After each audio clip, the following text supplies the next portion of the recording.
Hey guys, if you're wondering how to make your Reels, Shorts, TikToks better in pretty much every single way, try using After Effects. This is some basic tutorial tips on After Effects. Let's check it out. So first thing I do, right, is you're gonna go to add a song. You can also use a picture to use as a background. I'm just gonna use this one as my background right here. Here I'm scaling it down just because the picture has quite a high resolution. Today we'll be using Keyframe Assistant to convert all of our audio amplitudes, okay? So now, before you begin, this will create keyframes based off the entire amplitude of the song, okay? So keep that in mind, right? So if you wish to sync your After Effects or your effects to the bass of the song, do what I do here by creating your keyframes in order to isolate the bass. It will create a low pass filter, okay? So put that to low pass right there. Now you will go to effects, turn the cutoff frequency down, and search for high low pass, and then add it to your song. Go ahead and change the filter option to low pass like we just did. Okay. Now, you might have to mess around with the type of cutoff frequency in order to isolate the bass of your liking. It's completely up to you. Okay. So once you've got that figured out, go ahead and create your keyframes. You do this by right-clicking on your song, going to the Keyframe Assistant, and convert your audio to keyframes. You'll see a new layer called Audio Amplitude. Click on it, press it, you'll open the keyframes. You'll see a left and right channel, but for now, we'll just use both channels. Okay.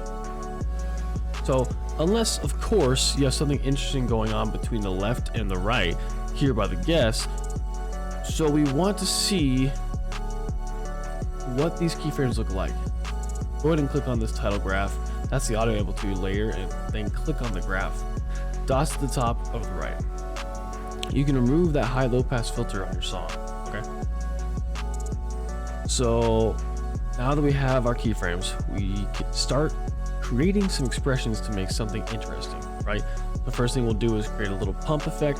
We can do this by going to white background and mess around with the skill, okay? And just as a disclaimer, I know nothing about expressions or coding, so if I do something over here that seems kind of redundant, forgive me. It's just how I accidentally made it work out, to be honest with you. So disclaimers aside, go ahead and I'll click the stopwatch here. This will create an expression. Now, you comparing this expression to the slider by dragging the lasso to the slider. Now you'll see the expression box pop up. You following me?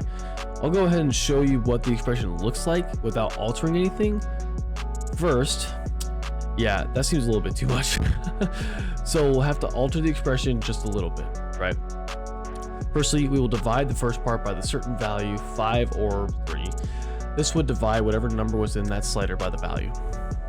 Then you want to make sure that picture takes up the entire screen. We'll do this by adding the original value before the second part of the expression. So here I just add the value, and then plus you'll see that the pumps are a lot less dramatic and it takes up the entire screen. But notice how incredibly stuttery it is.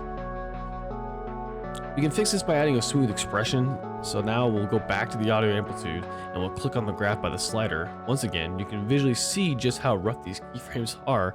We can fix this by averaging them out a little bit and go ahead and create the other expression by clicking the stopwatch on the audio amplitude player. Okay, so now we'll create a smooth expression. Your first value will be here with your second value will be the samples. Okay, so your width is the range of the time which the keyframes are averaged. So for the example, if you're typing 0.1, it'll be 0.1 seconds. So therefore, the range of which keyframes are being averaged is only about, a tenth of a second, 0.1 seconds.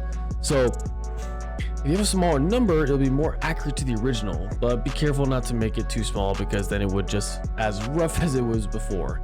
The second number is the samples that you'll be using. A higher number will give you the greater smoothness. In my case, I found 0.1 and 21 to be pretty good values, although you can certainly alter this yourself. So do with it as you wish, have some fun with it.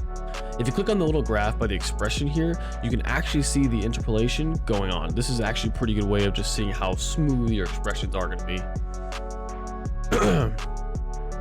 So sorry if that looks a little weird, but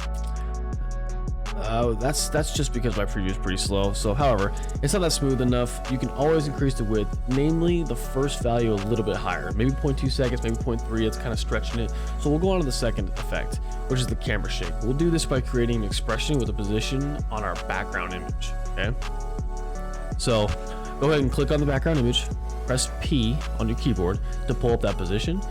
once you create an expression as you have done before. So all you gotta do is make that expression, and then you're gonna pair it to the audio amplitude layer slider right here. Once again, we'll be altering the expression just a little bit. First of all, we won't need this first part.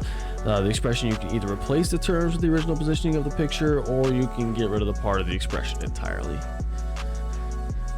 Well, it's up to you. Next, we'll be creating a wiggle effect, which is that we'll be making our camera shake, right? That kind of earthquakey look, or that wiggle back and forth that people do on the videos, right? So go ahead and set up your two values here, whatever your sliders reference, as in this case, it's just a temp, and that should be the default. All right. That's also pretty intense, so we'll just decrease these values a little bit. The first value is the frequency of the wiggle, and the second value is the amplitude. So that's kind of it for all the basic tutorials. I hope it helps you out a little bit, helps you kind of get you started. At least you can play around with it, enjoy it yourself, and have some fun doing these like I do. So I hope you had a good time. Leave a like, subscribe if you're new, and appreciate you watching. All right.